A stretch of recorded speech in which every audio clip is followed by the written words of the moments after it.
Kiev claims to have recaptured the Donetsk airport after fierce clashes killed dozens, as Moscow calls for an immediate end to the violence. Egyptian presidential elections are extended by a day as low voter turnout threatens the credibility of the polls.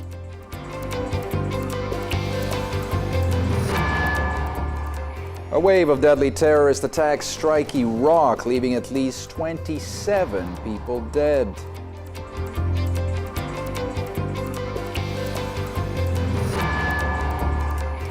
And rival Palestinian factions agree to appoint a PA premier as the head of the new transitional unity government.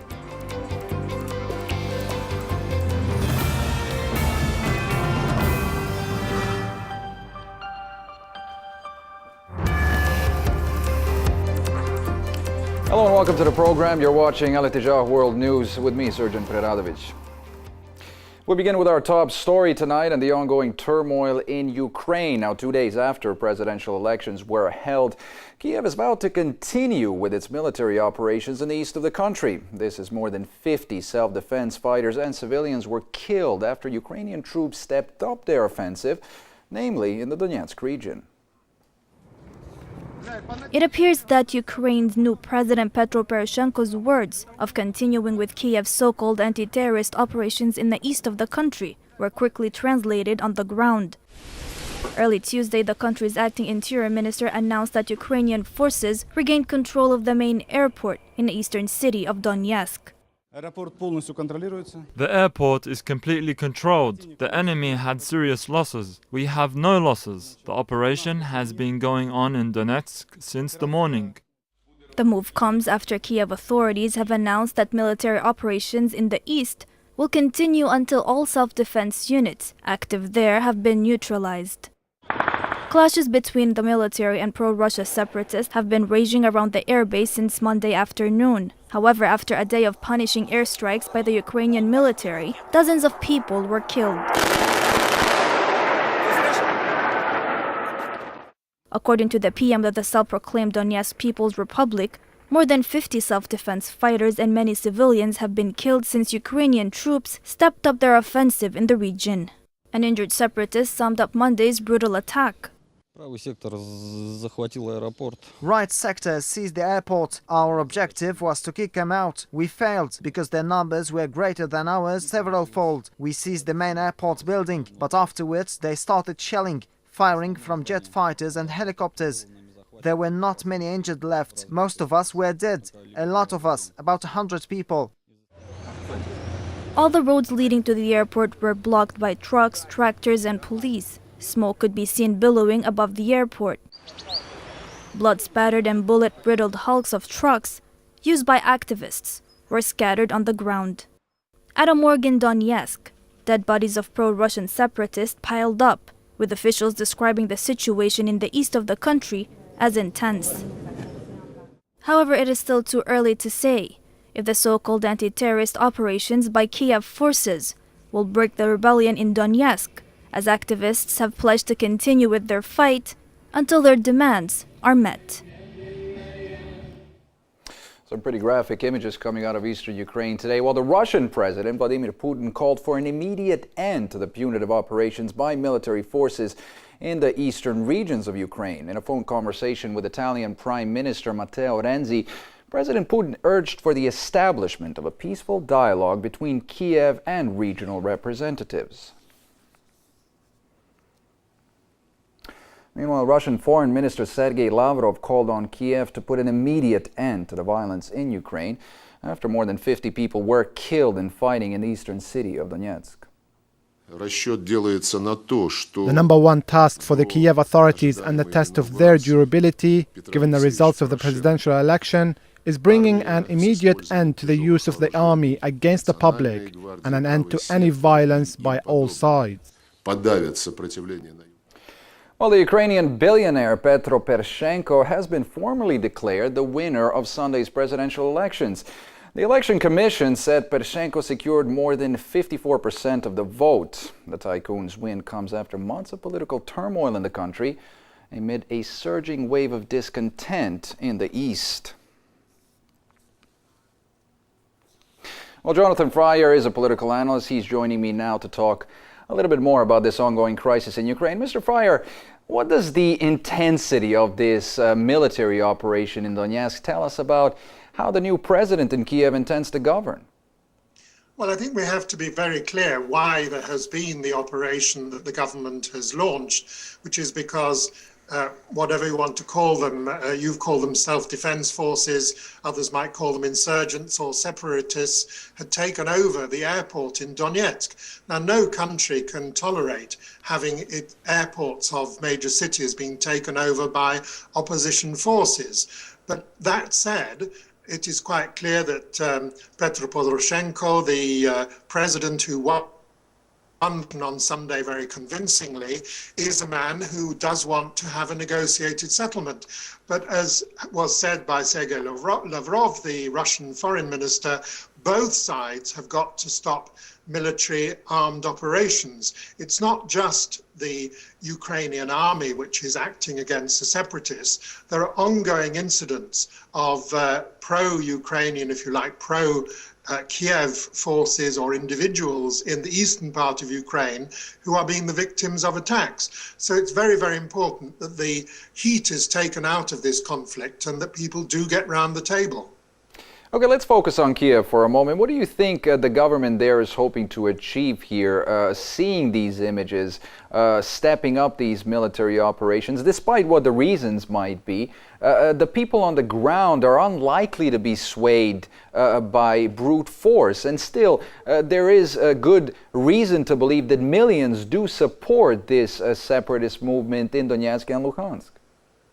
Well, in Donetsk and Luhansk, the division of the population is very different from what it was, for example, in the Crimea, where clearly there was a vast majority of people who wanted, first of all, a very transitionary independence and then joining Russia. It's not the same situation in Donetsk, Luhansk at all. The population is very deeply divided.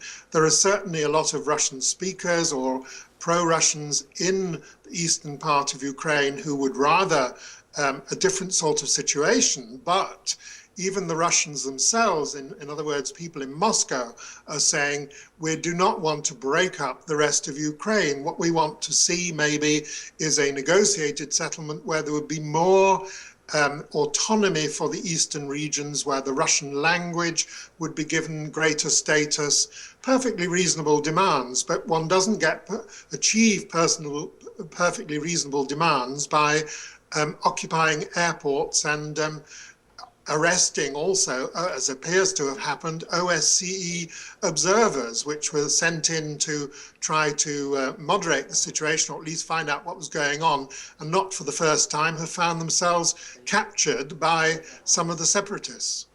Yeah, and you mentioned earlier that Moscow has called for an end to these military operations. They have also called for a dialogue with Kiev. Where do these latest incidents that we've seen over the course of the past 48 to 24 hours leave the potential of reconciliation between Kiev and the Kremlin?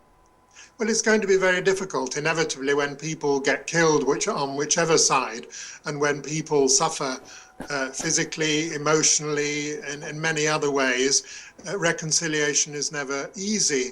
But what is essential is that the Ukrainian government now, under Petro Poroshenko, has a further, if one might say, greater legitimacy than the interim president who preceded him, is showing himself willing to talk.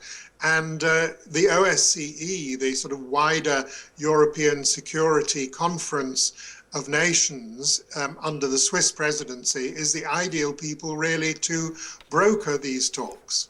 Well, how much power will Poroshenko actually have to make those sort of decisions? Because according to the new constitution, presidential powers have been significantly reduced. I mean, Poroshenko will have to rely on parliament to get permission to engage in any sort of dialogue, wouldn't he?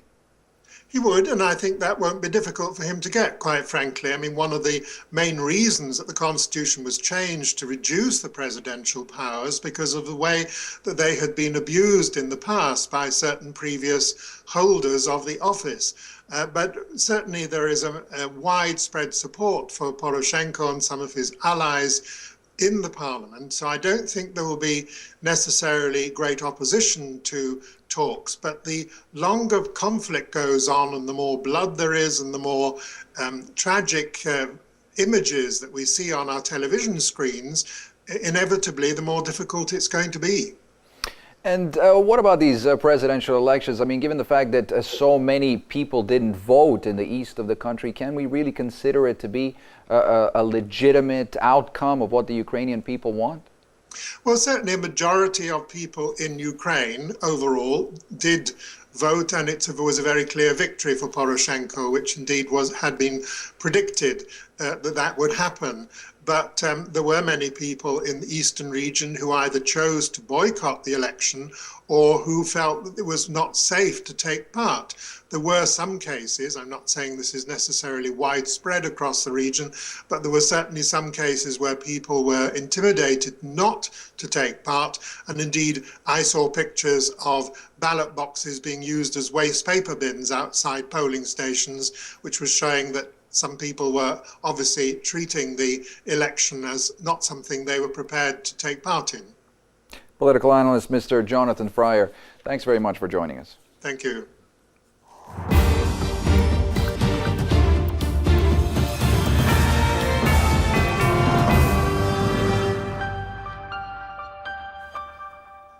Moving on to some other news now, and Egypt's Electoral Commission has extended the presidential vote for another day, which was originally scheduled to end on Tuesday. Now, according to an Electoral Commission member, the decision to extend the voting into Wednesday is aimed at giving a chance to the largest possible number of voters to cast their ballots amid reports of a low turnout. Nevertheless, the former army chief Abdel Fattah al-Sisi still looks set to claim a landslide victory over his only competitor, Hamdin Sabahi, raising the prospect of a return to military rule in the Arab state.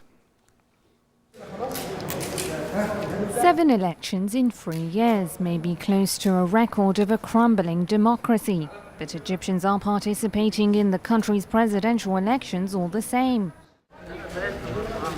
Millions flocked to polling stations to cast their ballots, but voter turnout fell short of the country's more than 53 million eligible voters. In a surprise move and to the disapproval of both campaign groups belonging to ex-army chief Abdel Fattah al-Sisi and his sole competitor Hamdin Sabahi, Egypt's Electoral Commission has extended Tuesday's presidential vote for a third day. Most analysts assert, however, that extending the ballot would give the clear frontrunner Abdel Fattah al-Sisi the landslide victory he needs to legitimize his future rule. Voters have pinned their hopes on the former army chief, who emerged as the country's strongman following the ouster of Islamist President Mohamed Morsi. The country's shaky security situation and its battered economy have topped the list of voter concerns. I voted for Sisi, first of all for stability and security, and also because he spoke about his program in specific, and my opinion is that he has good ideas, regardless of what the circumstances may be. We want Sisi to open up the work opportunities and start projects for the young people, because people are fed up, to be honest, after 2 leaders, Morsi and Mubarak, who finished off the country. To encourage voter turnout, the government declared Tuesday a national holiday.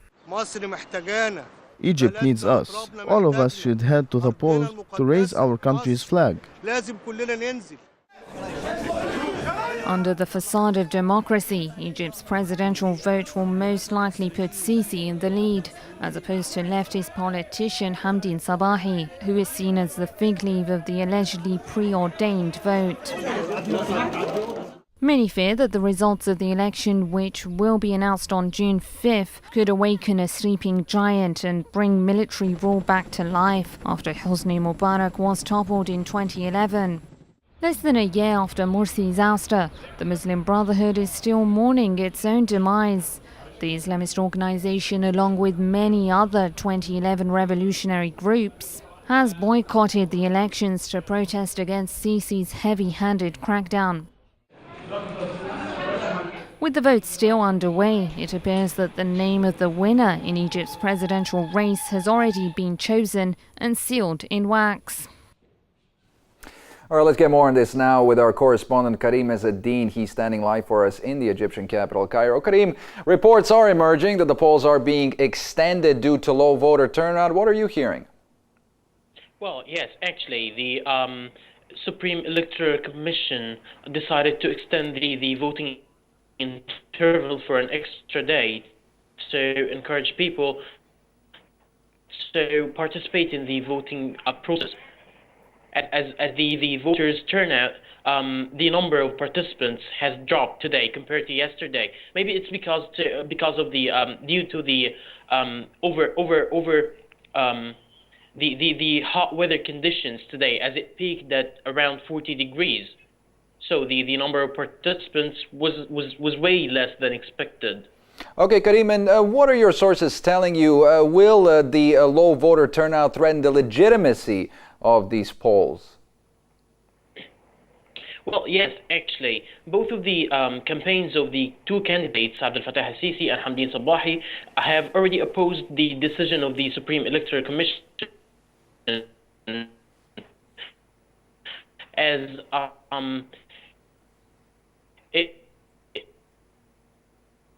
it helps raising concerns on the integrity and the democratic process. Okay, Karim, I'm afraid we are going to have to leave it there. We do apologize to our viewers for the poor quality of the line there. Karim Ezzeddin, our Cairo correspondent.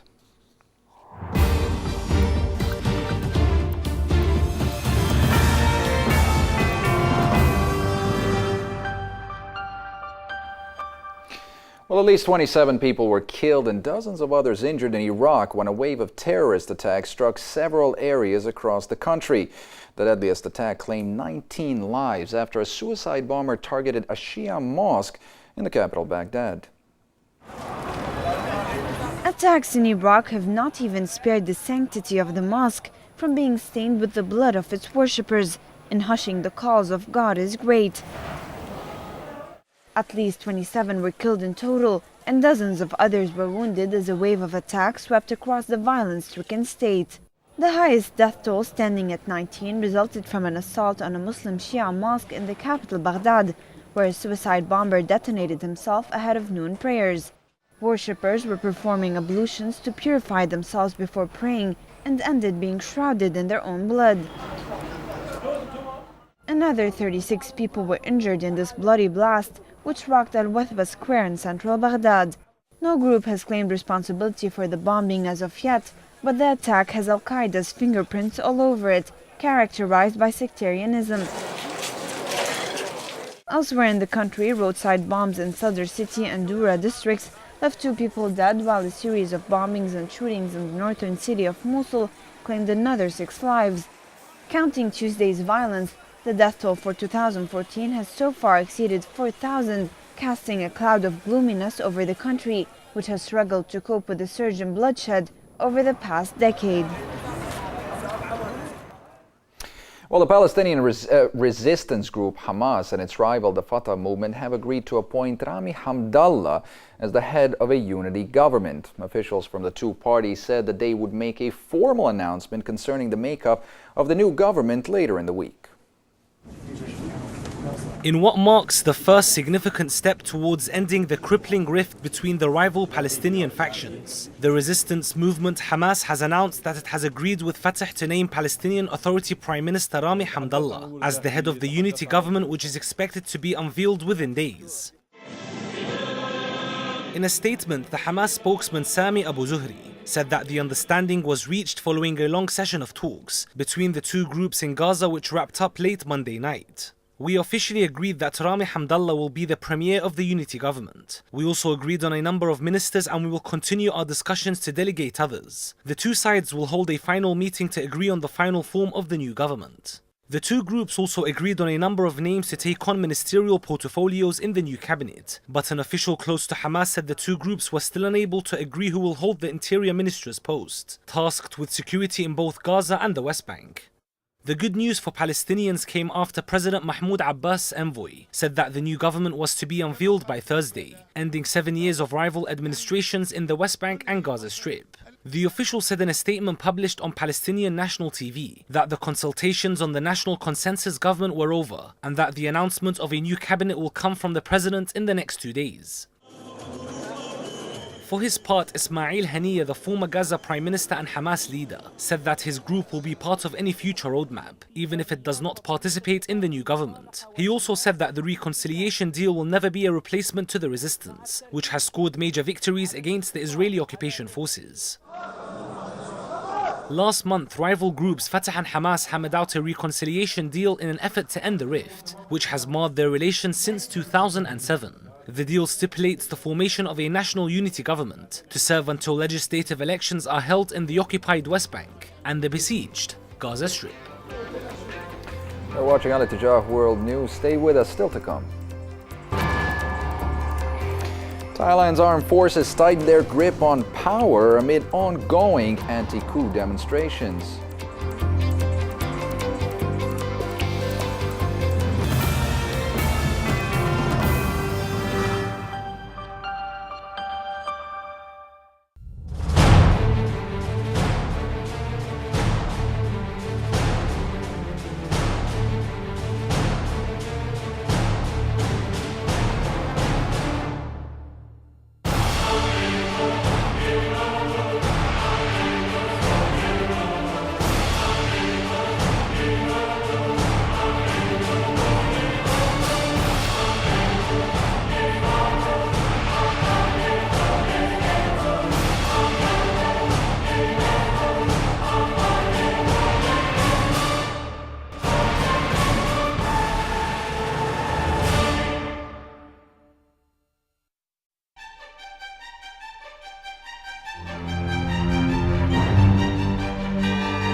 Welcome back to Al-Tijah World News. Here are the top stories that we're following for you this hour. Kiev claims to have recaptured the Donetsk airport after fierce clashes killed dozens, as Moscow calls for an immediate end to the violence. Egyptian presidential elections are extended by a day as low voter turnout threatens the credibility of the polls.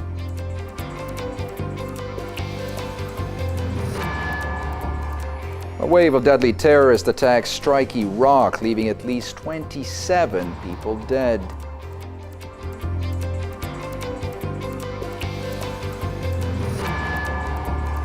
And rival Palestinian factions agree to appoint the PA premier as the head of a new transitional unity government.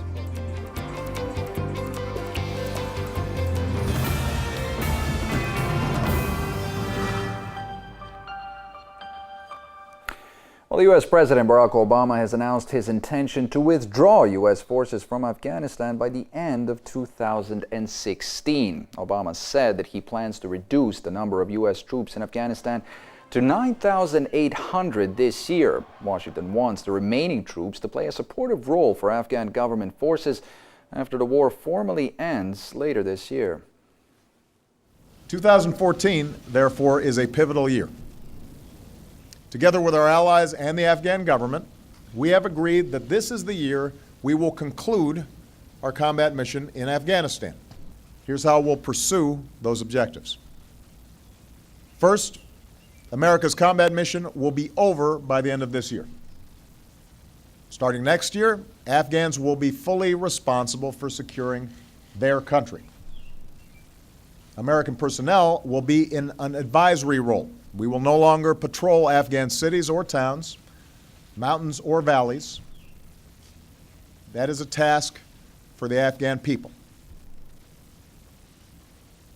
Second, I've made it clear that we're open to cooperating with Afghans on two narrow missions after 2014: training Afghan forces and supporting counterterrorism operations against the remnants of al-Qaeda. Today I want to be clear about how the United States is prepared to advance those missions. At the beginning of 2015, we will have approximately 9,800 U.S. service members in different parts of the country, together with our NATO allies and other partners. By the end of 2015, we will have reduced that presence by roughly half, and we'll have consolidated our troops in Kabul and on Bagram Airfield. 1 year later, by the end of 2016, our military will draw down to a normal embassy presence in Kabul with a security assistance component, just as we've done in Iraq. Third, we will only sustain this military presence after 2014 if the Afghan government signs the bilateral security agreement that our two governments have already negotiated. This agreement is essential to give our troops the authorities they need to fulfill their mission while respecting Afghan sovereignty. The two final Afghan candidates in the runoff election for president have each indicated that they would sign this agreement promptly after taking office. So I'm hopeful that we can get this done. Well, Syria's foreign ministry said on Tuesday that an 11-strong team from the International Chemical Weapons Watchdog has been kidnapped on a fact-finding mission in the central province of Hama. Following that statement, the world's chemical weapons watchdog said that a convoy of its inspectors had come under attack, but that all its members were safe. The team has been investigating allegations that Syrian government forces unleashed the industrial chemical chlorine on a militant-held village last month. One of the U.S.'s closest allies in the Middle East, Jordan, has expelled Syria's top envoy, prompting Damascus to reciprocate in a diplomatic tussle that could signal the start of an unraveling of ties between the two neighbors. In the latest diplomatic row between Damascus and Amman, Jordan has launched a tit-for-tat dispute with neighboring Syria when it declared the Syrian ambassador a persona non grata, which saw Syria swiftly respond by expelling the Jordanian charge d'affaires from the country. The Jordanian Foreign Ministry issued a statement giving the Syrian ambassador Bahjat Suleiman 24 hours to leave, accusing Suleiman of violated diplomatic protocol by posting repeated comments on social media that criticized Jordan and its Gulf allies.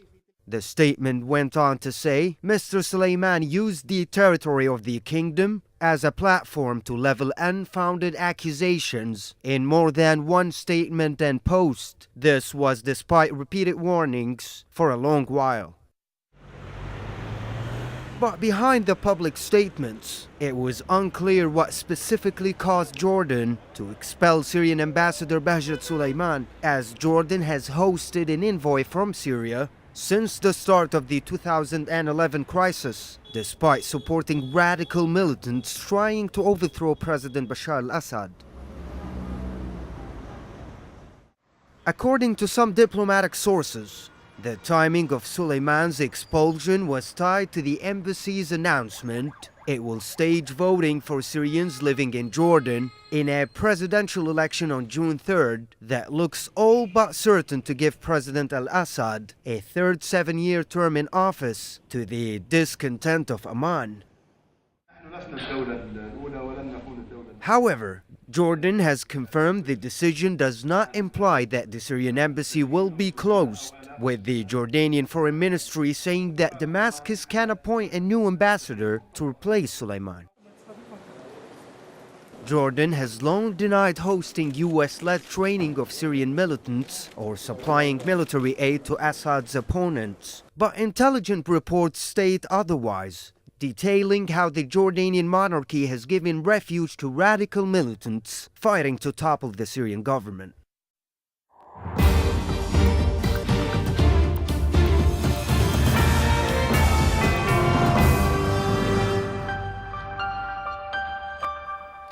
Iran's Supreme Leader Sayyid Ali Khamenei addressed Iranian officials and foreign ambassadors in Tehran, saying that arrogant powers are seeking to create discord between Muslims, spreading Shia-phobia and Iranophobia to hide their own problems in the region. In the Islamic world today, oppressive systems raise differences among Muslims in order to hide their own problems, to reach their own oppressive aims. They create Shia-phobia and Iranophobia in order to protect the occupying and oppressive Zionist regime, in order to somehow solve the contradictions that have led the oppressive policies to be defeated in this region. The solution they see is to raise conflict among Muslims. Muslims need to see through this and understand it. In certain parts of Africa, a person may be killed and oppressed for being a Muslim, while in other parts, people kidnap people's daughters and run away in the name of Islam. This is because the message of Islam has not become clear to Muslims. We Muslims must understand the Quran and Islam correctly. With the July 20th deadline for a comprehensive agreement over Iran's nuclear program looming, officials from Iran and the P5+1 group are set to hold the next round of talks in Vienna from June the 16th to the 20th. The announcement was made by the European Union after Iran's foreign minister held talks with his EU counterpart in Turkey this week. Following discussions in Turkey between Iran's Foreign Minister Mohammad Javad Zarif and EU Foreign Policy Chief Catherine Ashton, Iranian officials and representatives from the P5+1 group are set to hold the next round of nuclear talks in Vienna from June 16th to the 20th.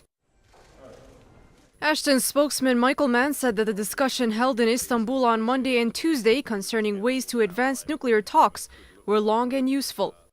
For his part, the Iranian Foreign Minister Mohammad Javad Zarif blamed the US and the Israelis for attempting to disrupt the talks, urging Western powers to resist any pressure from third parties not directly involved in negotiations. Zarif also called for seriousness and realism in the next round of talks over Tehran's nuclear energy program. Tehran has long expressed its commitment to the talks, recently highlighted by the IAEA report, which announced that the Islamic Republic was holding up to its end of the deal, in line with last November's interim nuclear agreement. The report by the UN nuclear watchdog stipulated that Tehran has reduced its stockpile of 20% enriched uranium by more than 80% under the interim pact. In accordance with that deal, which came into force on January 20th of this year, Tehran limited certain aspects of its nuclear activities in exchange for an easing of sanctions. The interim agreement will end late in July, but it could be extended for another 6 months. Given the sensitivity of the talks, some experts see the possibility of a delay in striking a final deal. But for now at least, all sides will be hoping that an agreement can be finalized by the July deadline, potentially making history. Well, the Nigerian army claims that it knows the location of more than 200 schoolgirls which were abducted by Boko Haram in the northeast of the country last month. However, authorities have refused to divulge any details, denying that a military campaign will be launched to rescue the students. The whereabouts of 223 schoolgirls has been confirmed. The Nigerian military has verified that it knows the exact location of the abducted students, giving some hope to the grieving families who have been demanding answers for weeks. The first question which these families will raise will be the exact location of the girls. The army, however, is keeping tight-lipped for fear of compromising any potential rescue operation. The good news for the girls is that we know where they are, but we cannot tell you. Okay, we cannot come and tell you military secrets here. Just leave us alone. We are working. We will get the girls back. The military insists that using force to free the girls would be fraught with danger, claiming that the militants will kill the girls once they are confronted. It also warns that Boko Haram has become bigger in size and is ready to carry out further attacks. We have Al-Qaeda in West Africa. I believe it 100% because I know that people from outside Nigeria are in this war. They are fighting us. They want to destabilize our country, and some people in this country are standing with the forces of darkness. No. But Abuja has repeatedly ruled out any diplomatic alternative. The government reportedly turned down a swap deal in favor of war declared against the radical group at a West African summit in the French capital, Paris. President Goodluck Jonathan's cabinet has been criticized for its handling of the whole saga and for its failure to stop the violence that has already left nearly 500 civilians dead since the abduction of the girls. The pressure, however, is set to increase with this latest announcement.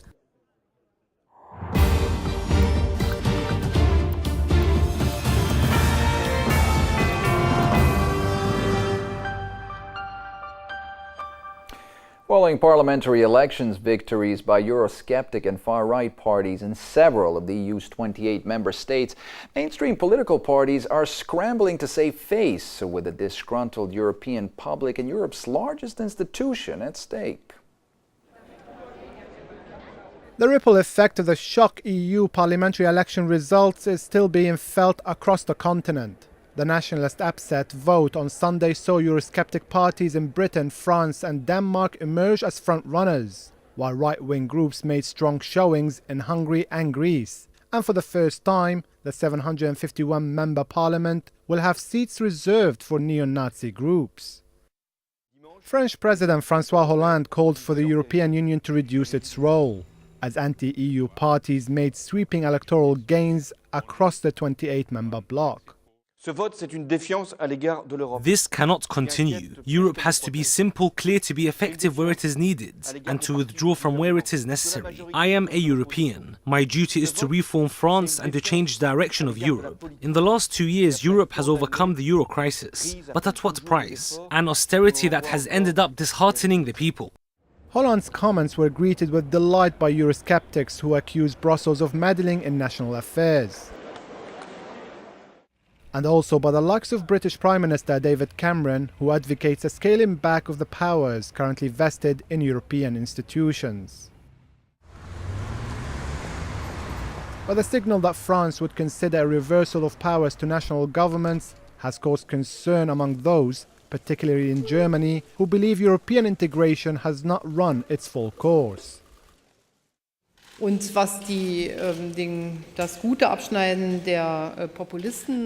the success of the populists and the far right, it's remarkable and regrettable, but we need to win back the voters, and that's also true for France. I believe that a path directed at competition, growth and jobs are the best answer to the disappointed voters who cast their ballots the way we all did not wish for. German Chancellor Angela Merkel's optimism was echoed by political analysts who do not see wins by right-wing and nationalists as a threat to the bigger EU project. In symbolic terms, it's enormous. It's in real terms, well, it's significant, but it's still a slim portion of the European Parliament. It's not the end of the world. They don't have the means, even if they were to unite all together, which they are not going to do, because between the UKIP in Great Britain and the National Front in France, there's little in common. They cannot have a blocking majority. Following years of EU-imposed austerity measures after the euro crisis, the European public has expressed its discontent at the ballot box. Now politicians have 5 years to right their wrongs. Otherwise, the EU's existence will be at stake in the next elections. Well, the French President François Hollande's Socialist Party is coming to terms with its humiliating loss at those European Union parliamentary elections, with the far-right National Front, one of many Eurosceptic parties, making sweeping gains. France's far-right National Front party made international headlines with its European victory. It emerged as the uncontested winner of the EU elections here in France, claiming 1 out of every 4 votes cast and leaving President François Hollande's party far behind. Hollande faced an unpleasant meeting with his ministers to discuss the humiliating defeat, but Prime Minister Manuel Valls says the vote doesn't change anything. There is a plan that has been worked out, and I am not going to change it. You want me to lie to the French? To say we don't have to make an effort? That we don't need to cut down on our deficit? The far-right success also tripped up the main opposition party. Nicolas Sarkozy's followers, the conservative UMP, emerged in second place with 20 seats out of France's 74 in the European Parliament. Being second is not as good as being the first. Did the UMP hope to be first? The answer is yes. To see the National Front and the values it defends ahead of the UMP is, of course, very disappointing. Marine Le Pen, head of the National Front, celebrated her party's victory by calling for European-wide immigration reform and the Prime Minister's resignation at home. Dissolve the Assembly, impose proportional representation and hold new elections so that the Assembly is national and representative. Both the Socialists and the Conservatives have been tarnished by a series of corruption scandals that pushed the French to the edge. Meanwhile, Marine Le Pen has broadened the appeal of the party since her father founded it, giving her a genuine chance at a run in the presidential elections in 2017.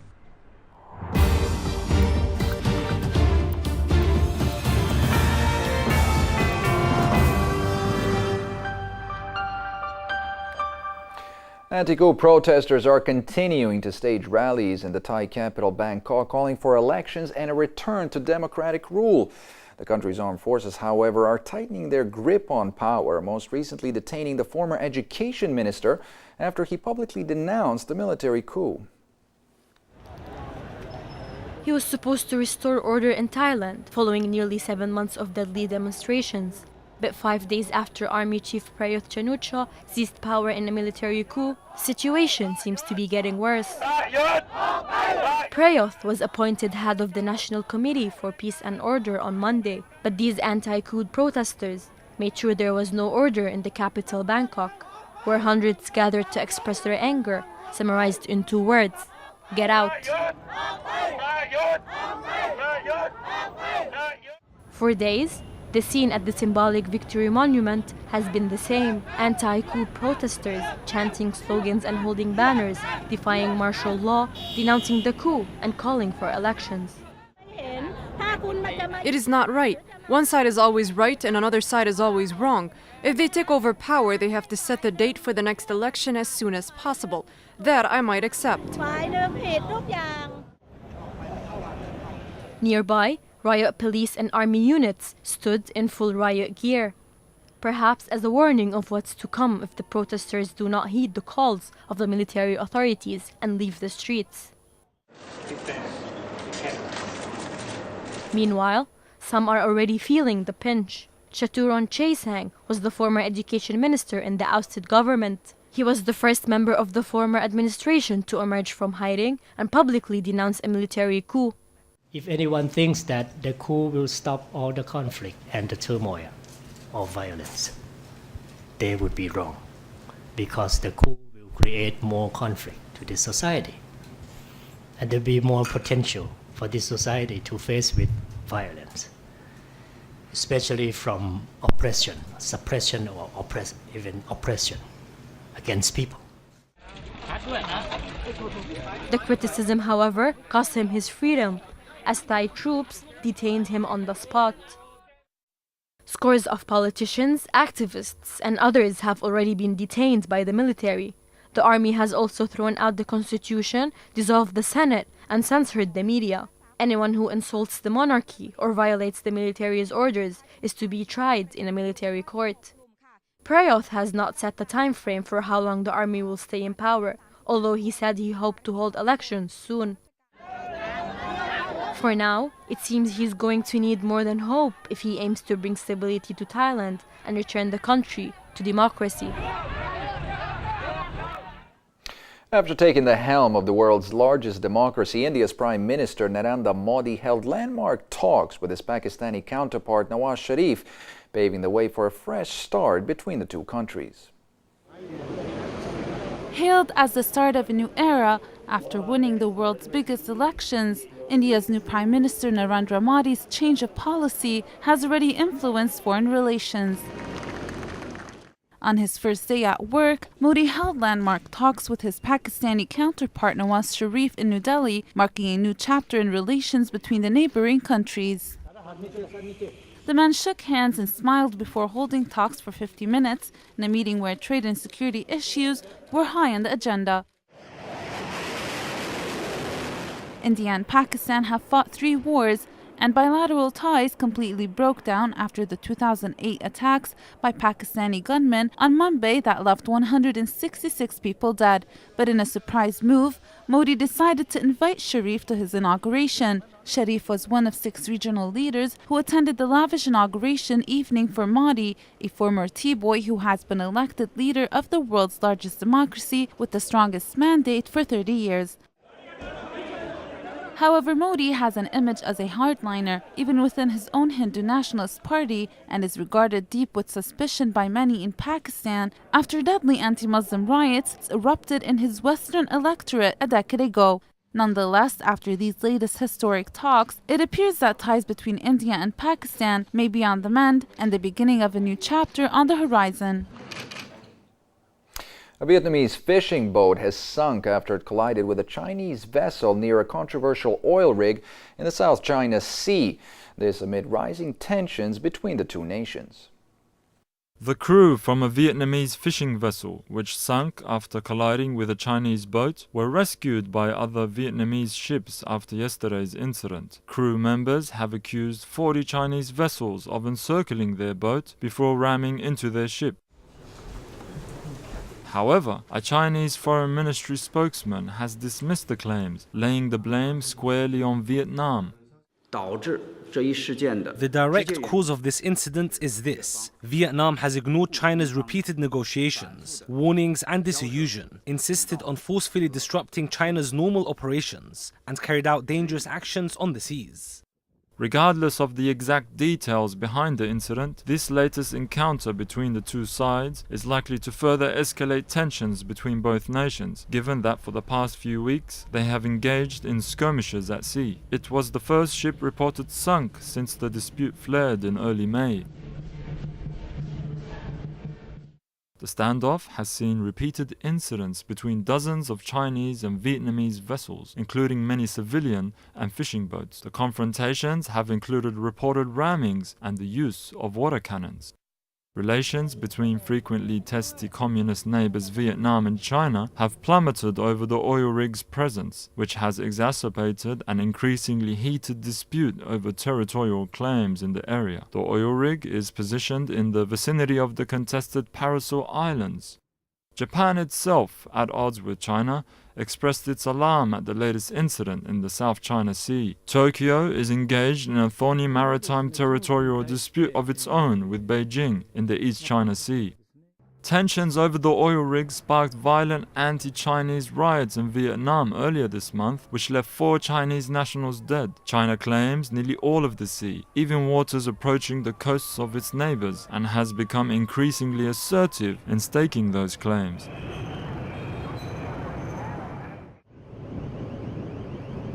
Vietnam, the Philippines, Brunei and Malaysia, as well as Taiwan, have competing claims to parts of the body of water, leaving many in the region predicting that this may not be the last incident at sea. Those are all the stories we have for you now, but before we go, here's a recap of our top headlines. Kiev claims to have recaptured the Donetsk airport after fierce clashes killed dozens, as Moscow calls for an immediate end to the violence. Egyptian presidential elections are extended by a day as low voter turnout threatens the credibility of the polls.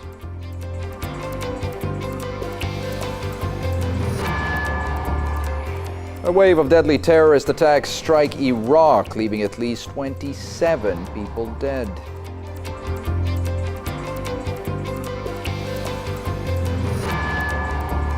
And rival Palestinian factions agree to appoint the PA premier as the head of the new transitional unity government.